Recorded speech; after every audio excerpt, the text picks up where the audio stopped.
Sa bawat pagsikat ng araw, may dalang bagong pag-asa at pagkakataon. Ang buhay ay puno ng hamon, ngunit ito rin ay puno ng inspirasyon at motibasyon. Ang mga pangarap natin ay nagsisilbing gabay sa ating paglalakbay.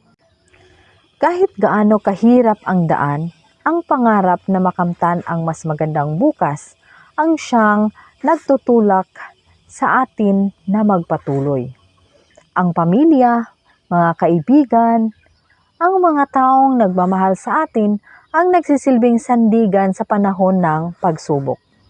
Sila ang nagbibigay ng lakas at tapang upang hindi tayo sumuko.